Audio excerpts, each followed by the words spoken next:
I think Dizzy Gillespie was the best musician that I worked with. He was like my mentor.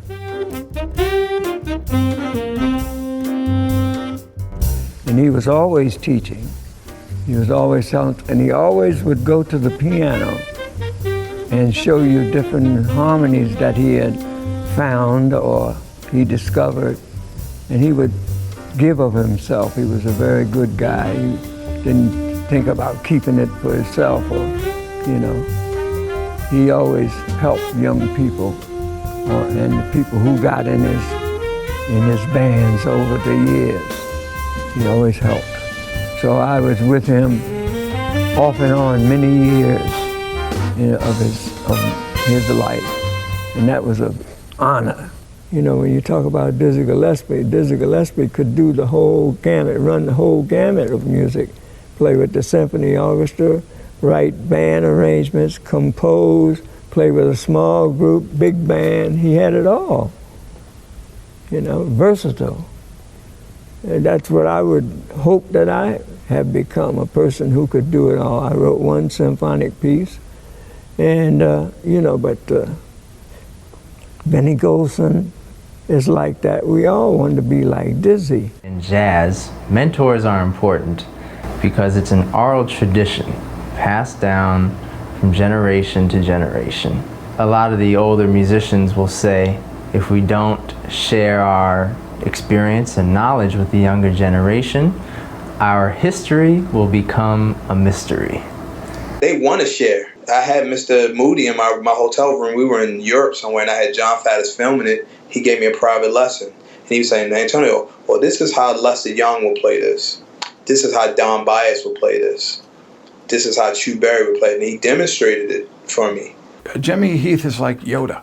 I mean, he's like a jazz Jedi. Part of his mission is to pass what he has on to other people, and he can't help it. Even if he's not teaching, the way he just sits in the room, your molecules change the way they vibrate. He brings you to a place of, this feels good. You get to talk to somebody or like play with somebody like Jimmy Heath, you see like a whole history of like the music, like right there in front of you. And a lot of times that history feels kind of like distant because you're reading off like, you know, printed sheet music that was, you know, originally not printed. It's been transcribed. It's like been played over and over again by like different young people and different bands, and it just feels like far away. But I mean, having like a person like that in front of you makes it feel very close all of a sudden. There's not many other fields where you have a 90-year-old master willing to share his or her knowledge with anyone of any age, of any culture, anywhere, anytime. I've seen Mr. Heath talk to a 10-year-old about Art Tatum, and these moments of sharing will live on forever, and it's rare to find that in any discipline. And especially the way he talked about, you know, like John Coltrane and like how he'd practice all the time. Coltrane practiced 25 hours a day. It's only 24, right? And when we were in a hotel in San Francisco, and Train was practicing in the hotel, of course, in his room.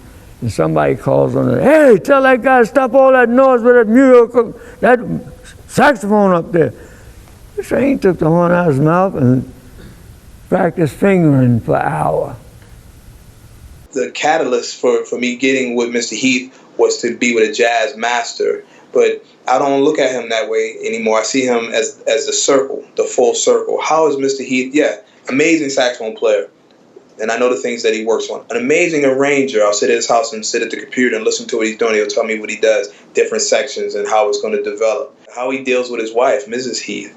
I'll sit there and they'll laugh with each other. They've been married for a long time. And they're still friends. So, I mean, I'm not married yet or kids, but that's something that I look for.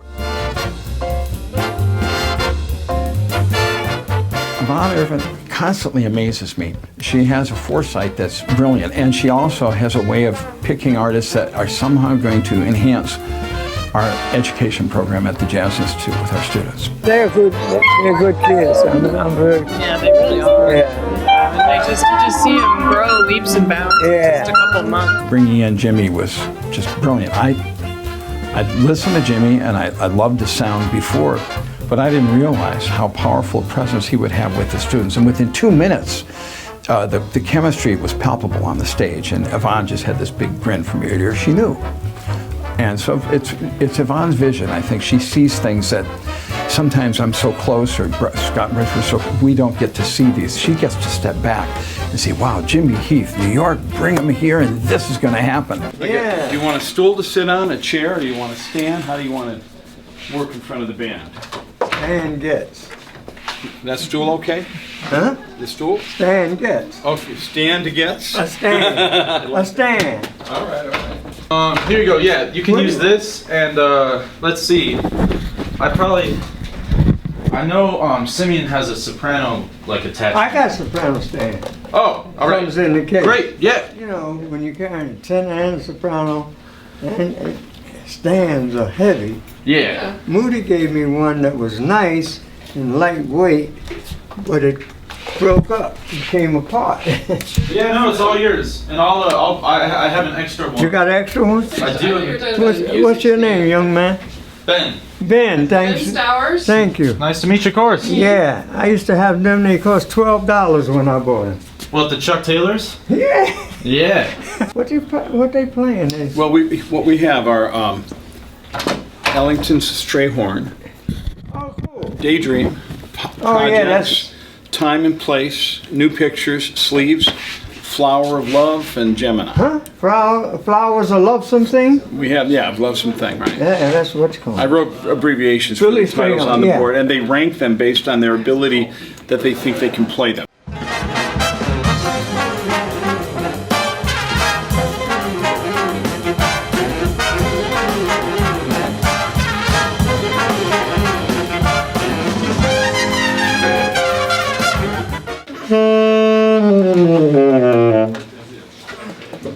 Man, everybody got shiny horns now. Hey, that one's. What does that tell me? I haven't been playing them long. This one is intentionally not shiny. No, he's got one that's not shiny. And he's not playing long either, but he's got a different kind there. Different brand. One of us has a shiny head. Come on, try those 3 chords. I just want to hear the chords. Okay. That's E major 7th though. Oh, C major, right. Yeah. You gotta have an E flat in there or D sharp. Yeah. I did. Yeah? Play a root with it though. And then wrong. Okay. Oh, now it sounds better. Angela, you can show them a voicing on that if you want. Yeah. Yeah. Well, you've written out like. Yeah, that's what it is. Okay. Yeah, it's written out. Yeah, it's right now. Maybe I That's should play it. better. You're not playing a D flat in there. Oh, shoot. It's a dominant chord. It's a blues. It's a blues. It's just in 3/4. Sorry. You know. It's a, you know. Okay. One.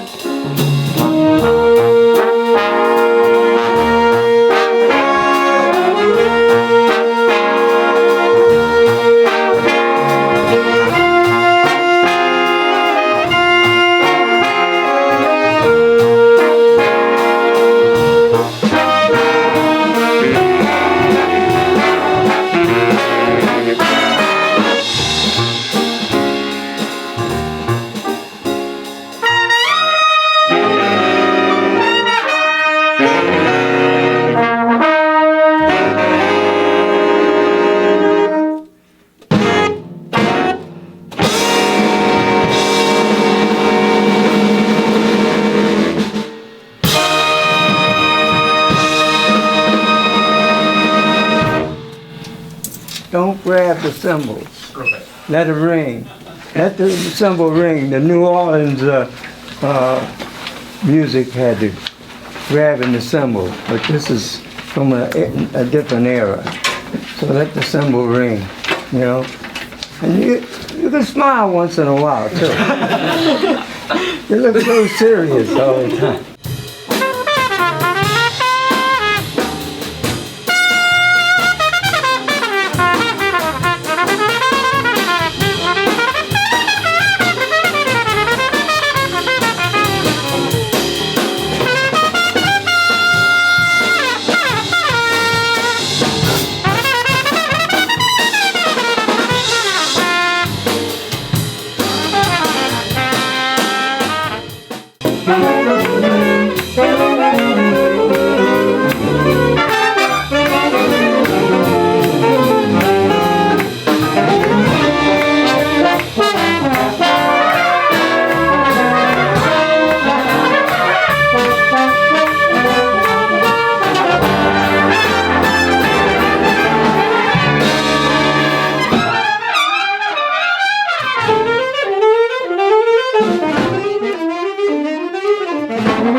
Everybody, thank him for coming in from New York. Thank you.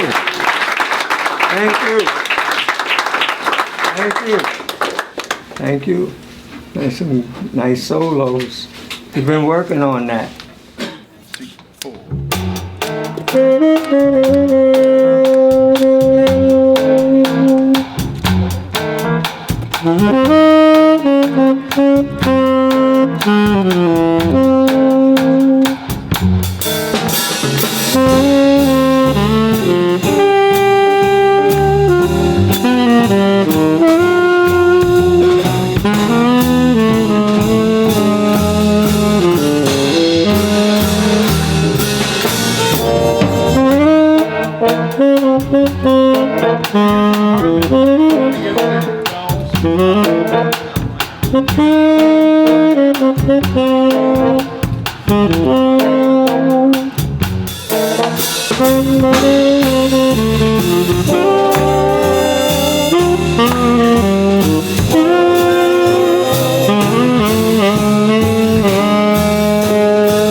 So you gotta sing, you gotta make the notes more legato.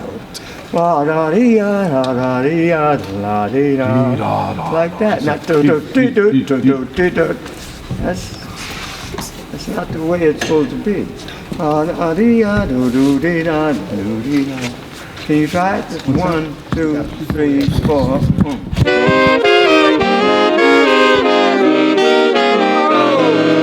So much different. The saxophones are the closest thing to a violin. Trumpets and stuff, they don't play like violin. They're the power of the band. The saxophones is the sweetness.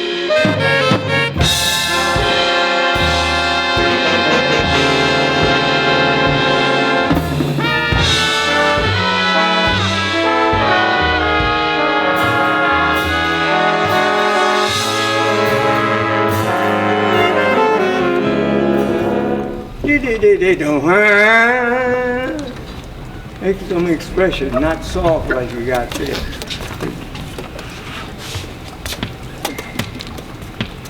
Slide, it's a slide trombone, right? Yeah. Yeah, we'll use the slide. That's the only, you know, unless you're Johnny Hodges, you're the only one you can slide on. He could slide up on a saxophone. I don't know how he did it. Lip. He had a double armature.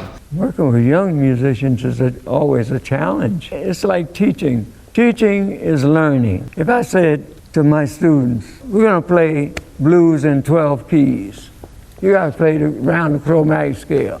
Then I say, wait a minute. I haven't done this in a long time. I better go home and practice playing it myself in 12 keys.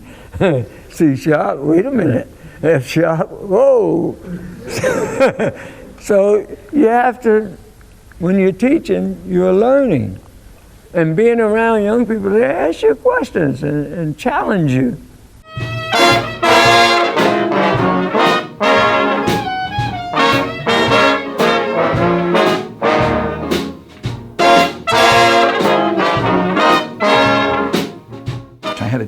me, you don't learn anything, really, until you've given it away.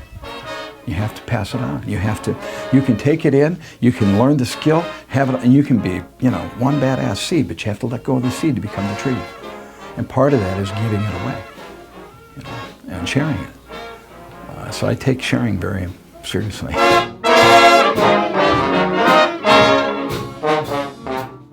Jazz is the one music that it is. That's what is okay, for you to be an individual, for you to be who you are. In fact, it's almost a requirement that you're different than the person you're sitting next to, so that you can contribute a unique voice.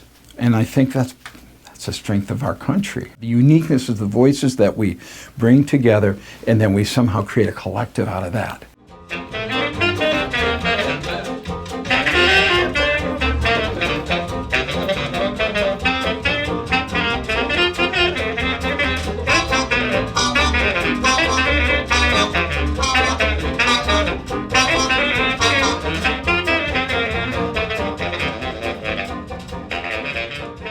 We've had kids at 8th grade who are, I would consider, virtuosos on their instrument. And they can play faster, higher and louder. They can think all the improvisation, or at least they let go of the thinking, and they can improvise at the highest levels. But once you have, that's the cool thing about jazz, is once you have that level of proficiency, you're asked to give up a piece of that individuality, a piece of that power to help make the ensemble better. And to me, I think that's a very powerful experience and powerful awareness.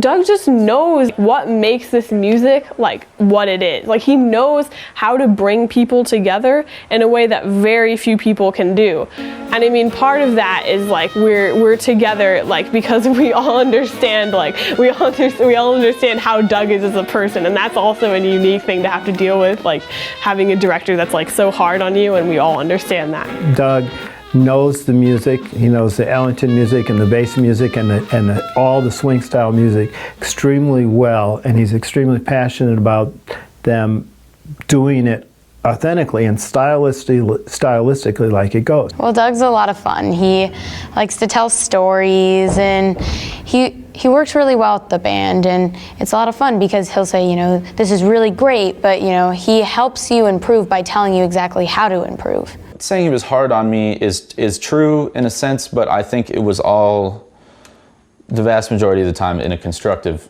manner. The idea being that you want to make the band sound better, and you will enjoy yourself more if the band is playing better. He's inspired me a lot as what I want to be as a director, because he's so into everything he does, and he doesn't just stand there and count off the band. He feels every beat of the music with the musicians. He wants to be that person that is making young kids like really work hard and really care about the music.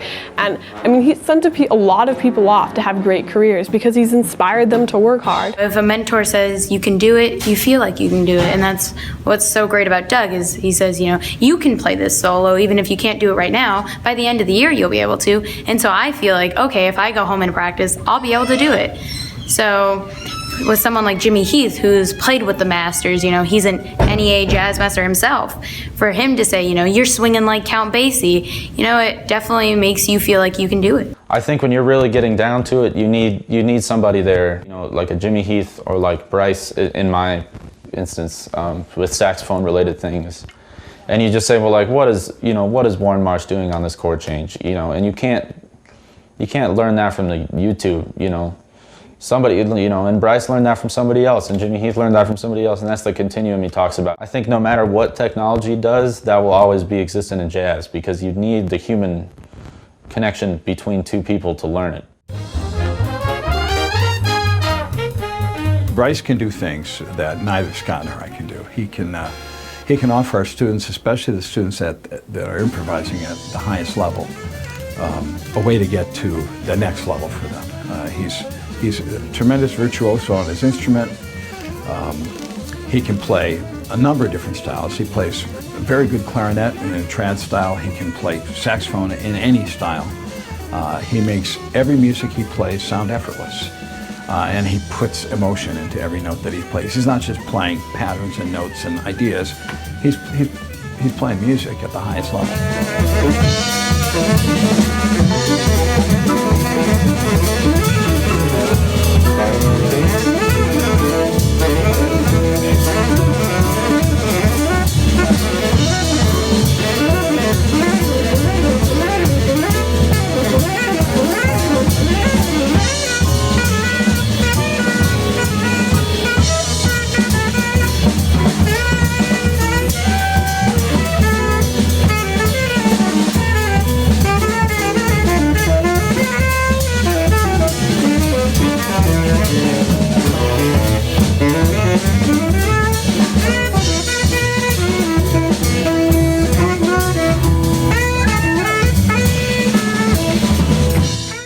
Bryce is great, you know. He just throws vocabulary at you. If you ask him, like, teach me a 2-5-1, he'll give it to you.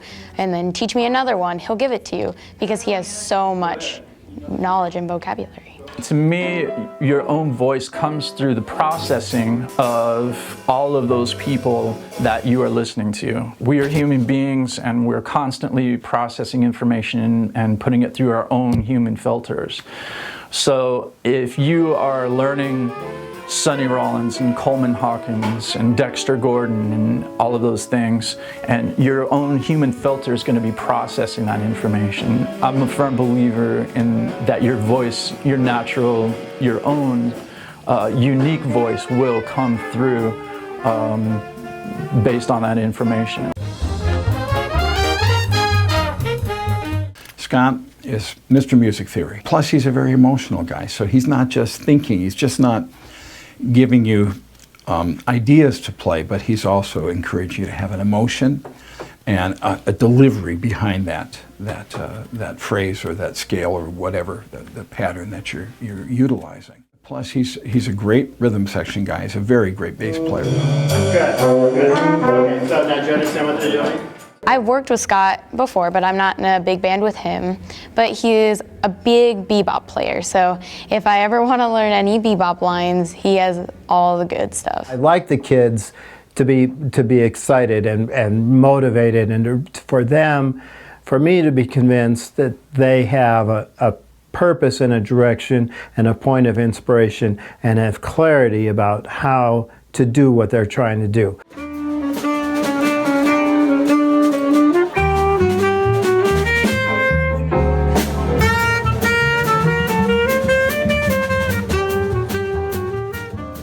All of our skill sets overlap slightly. Scott can do things I can't imagine doing. Bryce can do things that neither of us can do. So we all have something unique to offer the students.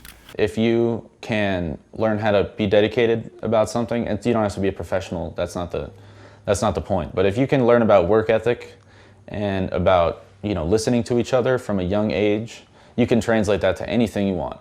You know, it doesn't make a bit of difference. It teaches me, you know, how to work hard and get my stuff done, and what consequences it has if I do not. So generally I try to do everything outside of TJI the same way as I do it in TJI. I try to get my work done proficiently and efficiently.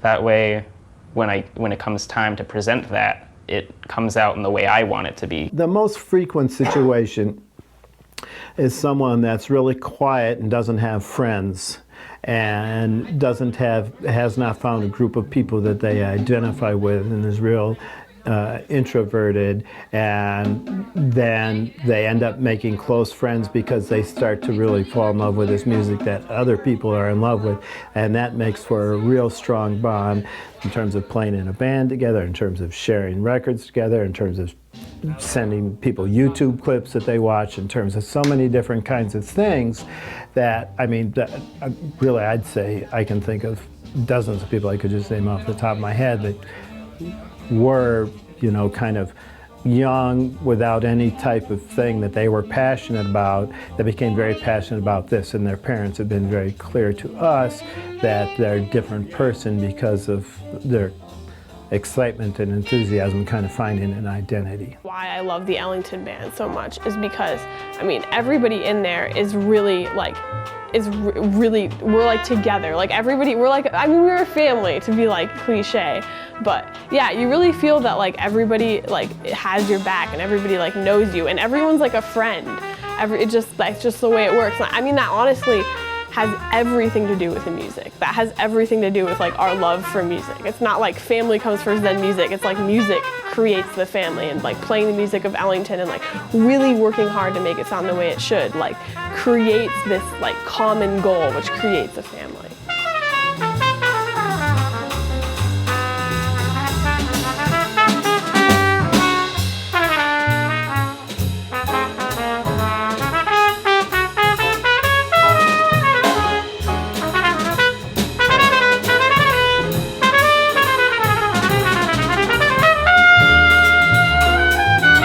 While he was here for the Jazz Festival, that immediately we started talking about bringing him back and maybe doing a recording with him. And that's where passing the torch, the recording came from. He came in last night. You don't know what I had to go through to get him here. Boy, a whole day with the airlines. I'm so glad to see students like these young people here in Tucson that are following in the paths that we laid down, you know. And people, all the people I know, they were striving to be better in their playing and their presentation. They weren't worrying about getting a hit record or all that. It's the distraction. You want to play good enough and to satisfy yourself and hope that you can satisfy an audience.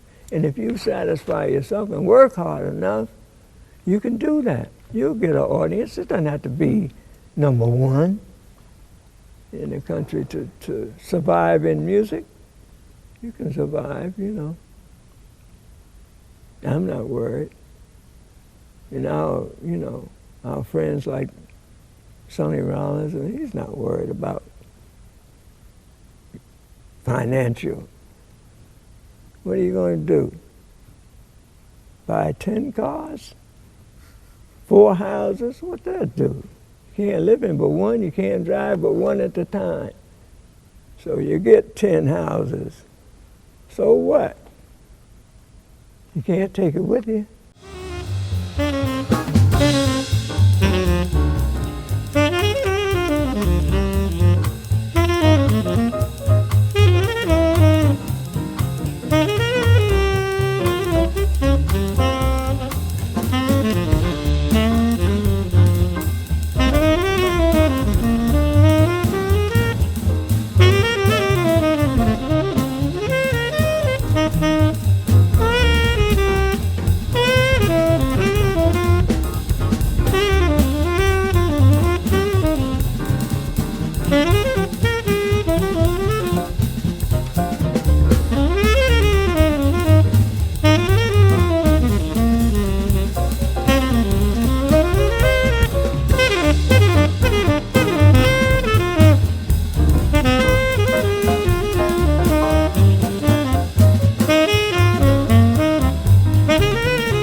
Being someone who learned directly from the players that I've listened to and I wish were around is pretty incredible, and being able to see someone who's witnessed the good and the bad of jazz, and being able to hear his accounts of all of those, it makes me think of jazz as in a historic way rather than a modern way.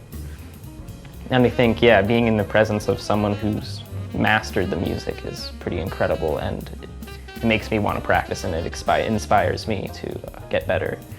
It was a learning experience, he's a very wise man, and when you meet a musician who's so experienced and he's been playing for years, it's just he passes on information to us that we hear, but it's always better to hear it from someone who has really lived the full jazz life. Somebody that was so tied in with music and the music scene and playing in all these things, and with Charlie Parker and Train and all these guys, and it's still about being a good person and helping young people.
Oh man, trying. Oh man, shit gets harder and harder every day. You know what I mean? You don't know yet. You got to get there. It ain't easy getting old, man. Shit. Thank you for what you do. Thank you, young people, for being the continuum of our music. This is America's classical music, not European classical music. This is America's classical music, okay? And it goes all over the world, and they know it. In Europe, and Japan, and China, and Australia, and all of those places. They know it, that this was started in America. And you guys are continuing this. Woo! I love you. Feel that vibration. That was important, how he was with the musicians, how he was able to compliment them at the same time, get them to play the way he wanted them to play, without being critical. I mean, he has a way of communicating that's endearing and very direct, but very positive too. So he's sort of the master of what I'd like to be in terms of communicating with young people. Hey, Jimmy, any words of wisdom about recording and playing and focusing that you could bring to the table for the band? JJ had worked out a solo.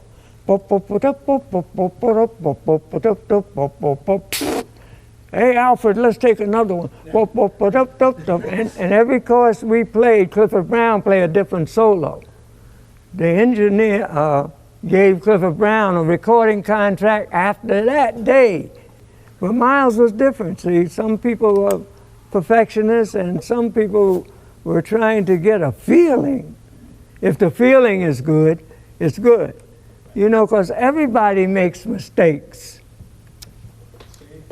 Everybody makes mistakes, man. You don't worry about that. Just try not to make it the next time. Your solos should be a little earthy and not so aloof. You know, the nines and all of the alter notes are not as important on a song like this.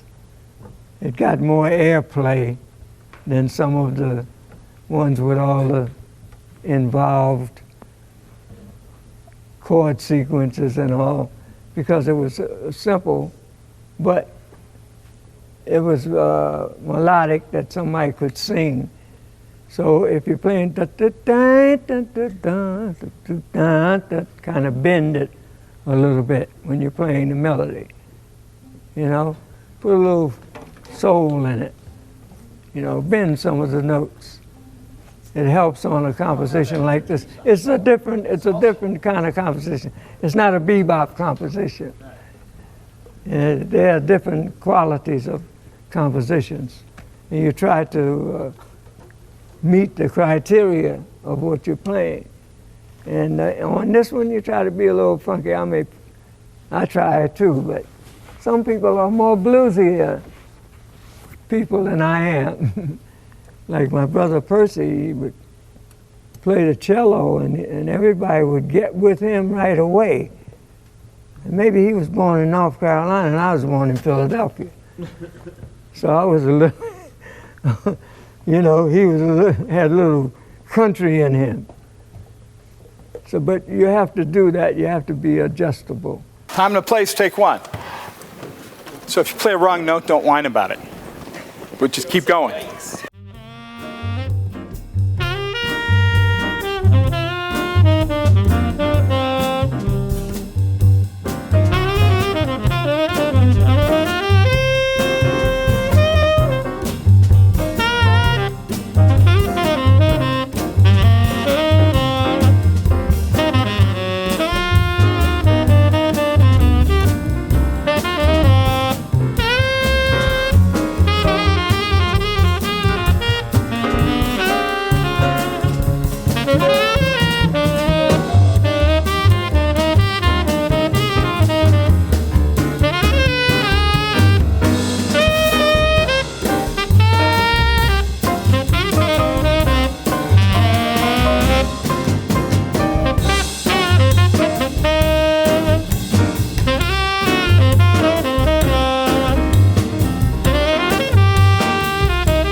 Mm-hmm. Yeah.